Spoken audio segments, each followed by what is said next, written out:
je vous aimerai. Ma foi, je ne sais pas. Peut-être jamais.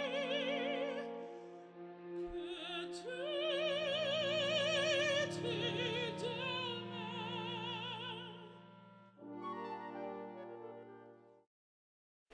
Alright, we're playing Mission 3 Intelligent Design. It's Annihilation Spearhead. It's a little bit modified Annihilation. HQ are worth a kill point for each 50 points. Fast, Elite, and Heavy are worth a kill point for every 100 points, and Troops are worth a kill point for every 200 points. I won the roll off on a 2. General Odie rolled a 1, and I'm going to have him go first.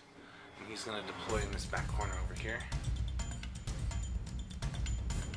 Alright, General Odious has deployed everything but a small unit of sniper scouts, right?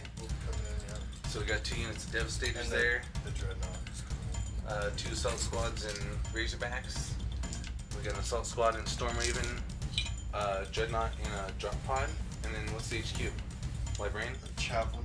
Chaplain. With the priest. Storm Raven. Excellent. So it's Spearhead Annihilation. A Reclusiarch for all those specific people. Dark Eldar turn to deploy over here in this pretty bare corner.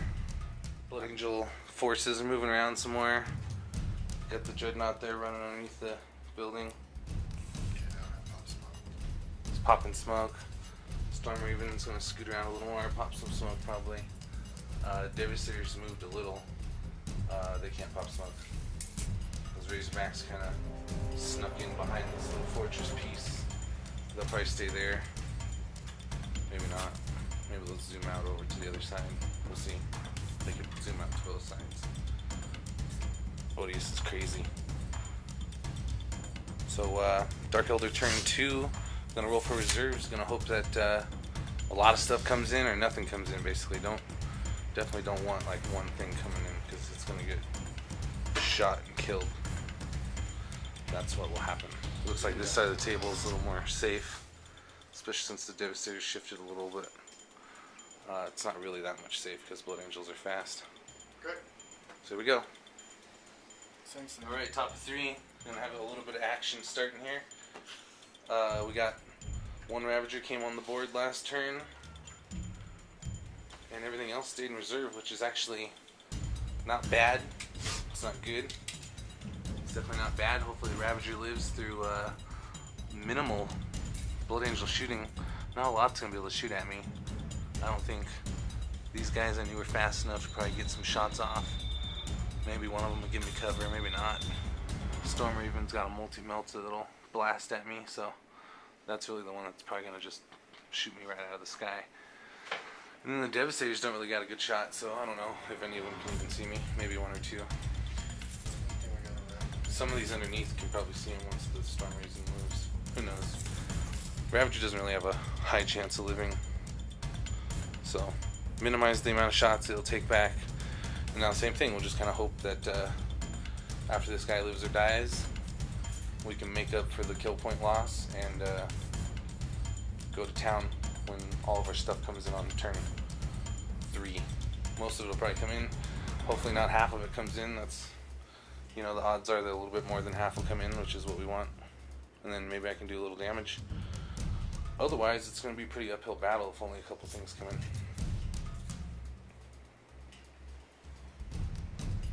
Okay, top of 4. A bunch of Dark Eldar came on. We got a Witch unit in the Raider there, Incubi and a Venom. Razorwing came in, and a Warrior squad with Blaster and Dark Lance. And the Warrior squad came on with the Blaster, took out the drop pod. 1 shot, 1 kill. That was nice. Razorwing pummeled this nearby Devastator squad that took 3 wounds, I think. But I did, you know, like 12 or 15 wounds. Took 3 there. A couple got onto the second unit that fell up and they didn't take any wounds. So I guess pretty good turn 3. About half the army came in and killed the drop pod, wounded some Devastators, took away some shots for sure.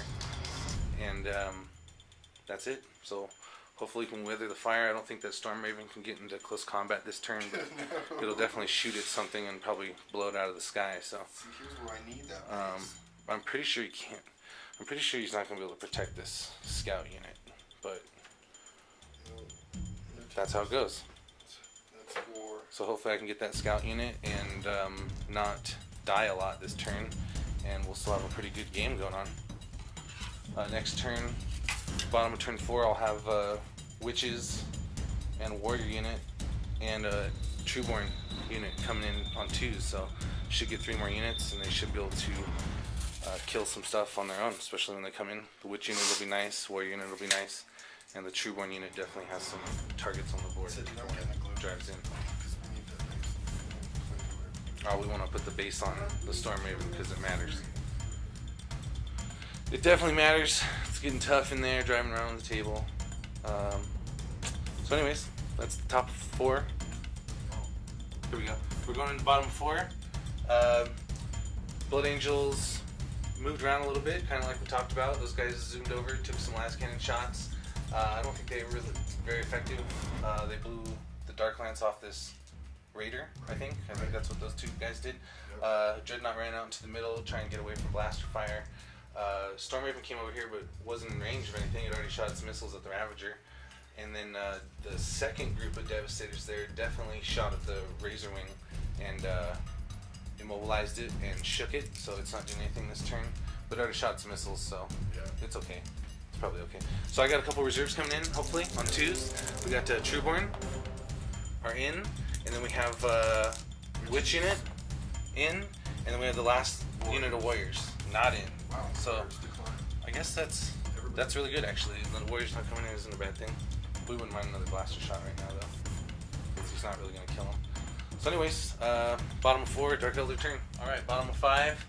Blood Angels had a good 5th turn. Probably really as good as can be unless they could get this assault off over here.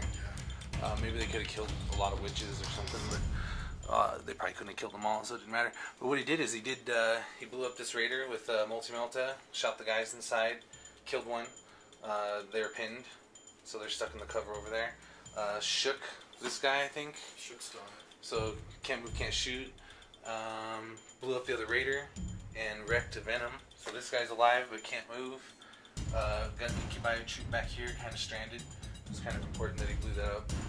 It might not matter if the game doesn't keep going, but and I got a witch in it there that's not pinned. So I have a blaster squad, warrior team. Dark Lance blaster coming in automatically. Bottom of 5, and we're gonna roll here real soon. We're gonna try and figure out who's winning first, though, because how the mission works is troops are worth 1 kill point for every 200 points. So 210 points, that's 2 kill points. Heavies every 100 points. Elite fast every 100 points. HQ 50 points. So neither of us killed any HQ, right? So he killed one of my heavies for like 100 and something points. That's 2 kill points. And then he killed. So here's the question: if they're talking about the whole unit, the dedicated transport and the unit in the points value, or if they're just talking about the actual unit, we're just gonna play it like the actual unit. So he killed a Venom over here. It's like 60 points, so it's worth 1. A Raider's worth 1. Another Raider, so that's 1, 1, 1. That's 3 and 2. So we're calling that 5. And then Dark Eldar killed the Dreadnought and the drop pod. I don't know how many points that was. 35. Dreadnought 2. 125. So one. And that's a fast, or it's a heavy, or it's an elite. 170 total, probably. That's an elite. So that's an elite. So we're gonna call that 170. 170. So we're gonna call that 3 kill points. Drop pod 1, 2 for the Dreadnought. But either way, right? Scouts were worth what? 100 points, 150 points, 85. 85 points. So there's 1. So we're gonna call that 4. Unit of Devastators. How much were they? 145. 145. I think that's 2 more points. So we'll call that 6. Storm Raven. It's a fast. Yeah. And it was 200.200. No, it's a heavy. It's a heavy. Same difference. Yeah. And it's 200 and something points. 215. 215. So that is 2 kill points, right? Oh, no. That is 3 kill points. Yeah. So we're gonna call that 9, right? 9 to 5.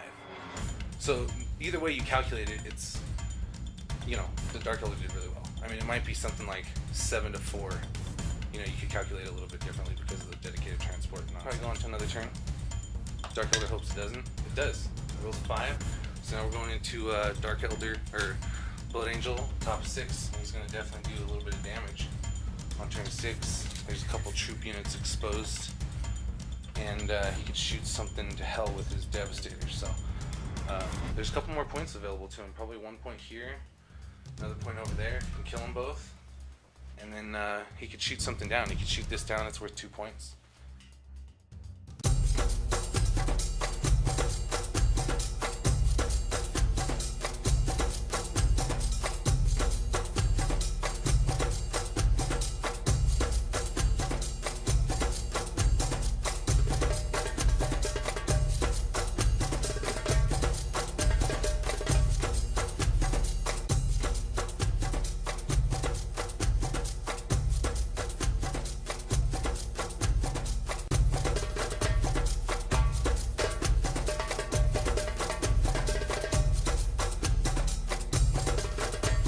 You know, it's not really a complicated mission when you really think about it, because we've really done the math in a lot of different ways. So we're going to call it for the Dark Elder. It's something like 9 to 5 or 7 to 4. And then after this turn, we kind of figure that it'll be something like, 10 to 6 or 7 or 8. Something like that. So we're going to call it for the Dark Elder. It was a really great game. Yeah, 9 to 7 I'm is what you're going to end up with. 9 to 7 is a good score. I'm really happy with it, because the Dark Elder and the tactics for Dark Elder definitely performed. What I would have done differently is I wouldn't have moved the Razor Wing so far on the edge of the board. I pretty much figured he was going to die, so when he didn't, it was exciting, but then he's out of range because he was on the edge, so it would have been great if he was kind of over here. And then same thing with the Incubi. I was trying to keep him at a countercharge range, so I probably could have moved my Incubi and my Witches over about 12 inches and still been really safe as far as what was going to go on around turn 3 and 4. And then I did my best to nullify all sorts of things. Nullify his shooting because of how he deployed. Nullify the Dreadnought because of how I deployed. Nullify the Storm Raven because of, the reserves and coming in on the edge of the board and putting lots of threats on. Put lots of threats on the board at the same time. So he really had to make a hard choice. What was he going to go kill? Was anything worth more than anything? And in the end there, he had a choice between 2 troop units, basically. Yep. There's an elite there, but it wasn't worth as much. It was worth the same as the 2 troop units. So those are the Dark Elder tactics that I'm kind of forced into. Good game, Odie. Thanks a lot. Weird mission.